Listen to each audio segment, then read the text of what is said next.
Brad Crawford and a lot of the guys over on the desk at 24/7 Sports, they do a really good job this time of year putting out lists. Lists are everything. Lists in the content creation world are the most time-tested piece of content that there is. Everyone loves lists. And so even if you claim you hate lists, you click on it so you can hate it. So I looked yesterday morning, or maybe this morning. I get my days mixed up. Over on the website, 247sports.com. Brad Crawford on 247sports.com put up a list of the 10 spotlight games he's looking at in the SEC this year. Now, this is not my list. I'll probably come up with one a little bit closer to the season. But I found it really interesting because I was scrolling down this list. I had thoughts immediately on every game.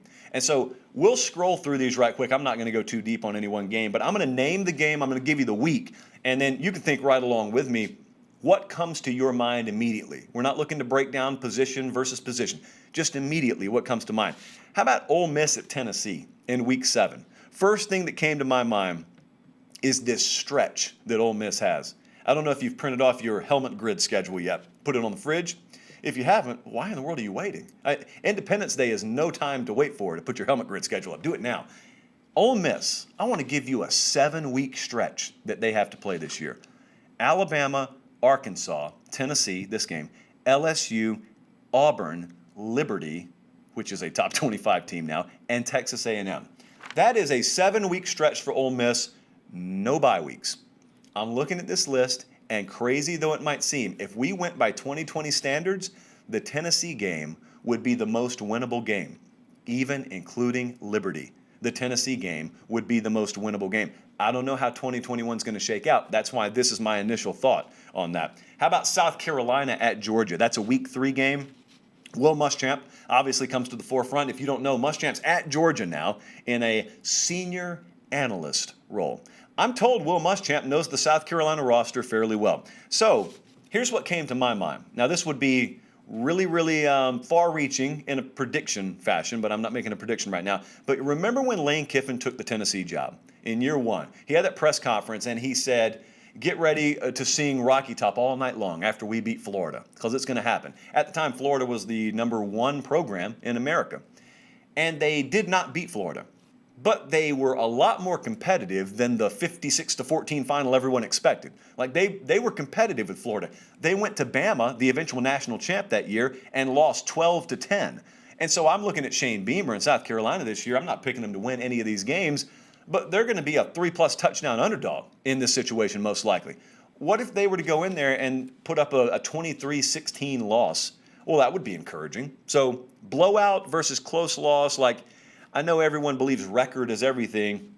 Not in year 1 for a new head coach, at least not for me. Like, I think you can glean a lot from how a team loses a game, especially early in a coach's tenure. 5 years in, no one cares. You just got to go win. How about A&M at Ole Miss? This is Week 11. It's so far away, it does no good. We don't even know which quarterback's going to be healthy or anything like that. But at this point in Week 11, by the time A&M goes to Oxford, they've played Arkansas, they've played Bama, they've played Missouri, they've played Auburn, and then I look at Ole Miss, and I was reading off that stretch of games. This A&M game comes at the very end of that stretch. Again, they play Bama, Arkansas, Tennessee, LSU, Auburn, Liberty, and then A&M. They could be 8-1, they could be 4-5. I could see both scenarios very easily playing out. But this is that kind of game where we're going to learn a lot. Well, we will have already learned. We will have further validation of whether the A&M offensive machine has taken the steps it needs to take. Because they could grind out wins against inferior teams with inferior offenses. But even if Ole Miss is perceived or in reality is an inferior team to A&M, they better be able to score. Because you see, Ole Miss was inferior to Alabama last year, if I remember correctly. They still hung 48 on Alabama. Now, Bama could score in the low 60s, so it didn't matter. Can A&M do that? I don't know. We'll see this year. Maybe. We'll see.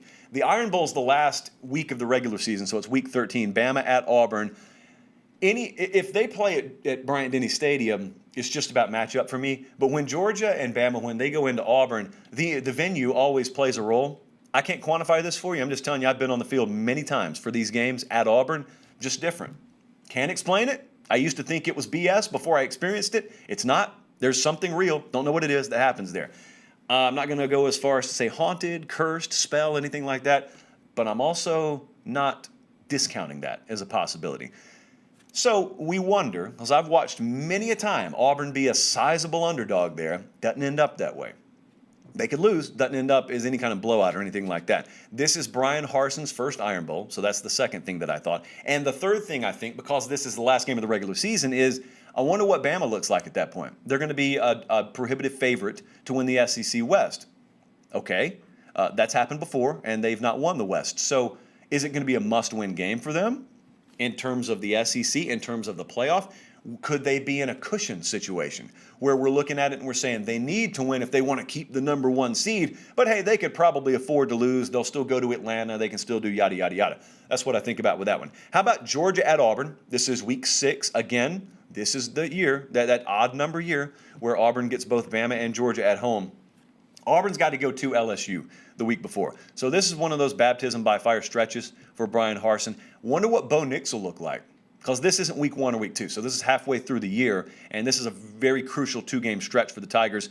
Georgia, you've looked at their schedule, and if you haven't, you will, and you'll say, oh, they open with Clemson. This is going to be a tough year. And then you go, wait a second. I see they play Florida way down the line here, but how many other losable games do they have?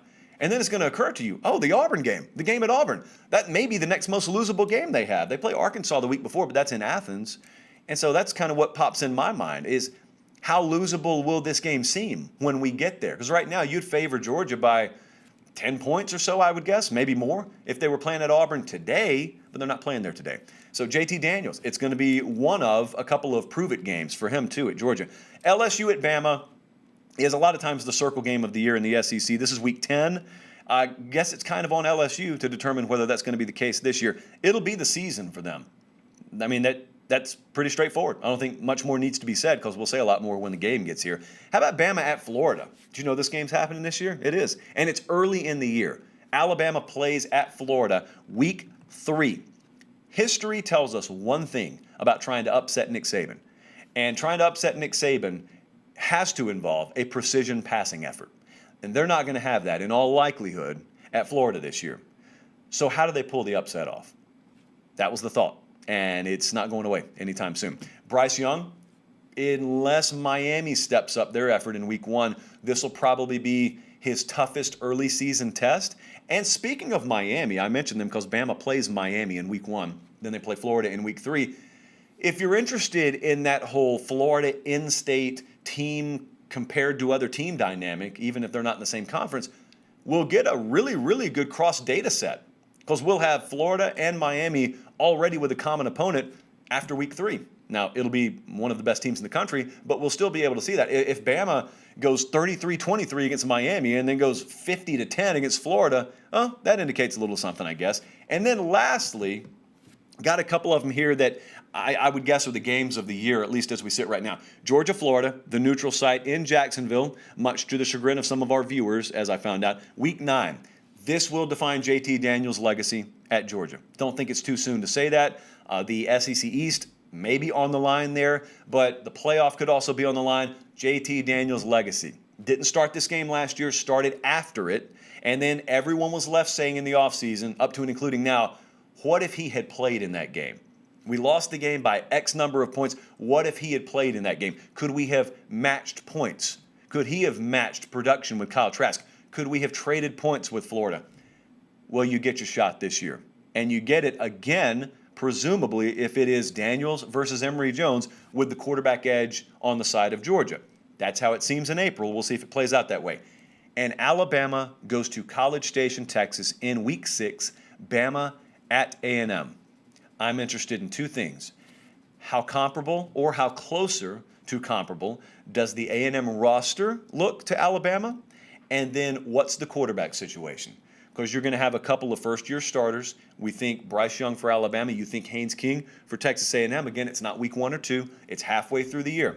So whatever these teams are offensively, whoever these quarterbacks are, they will be that version, that incarnation of themselves by the time these 2 teams play.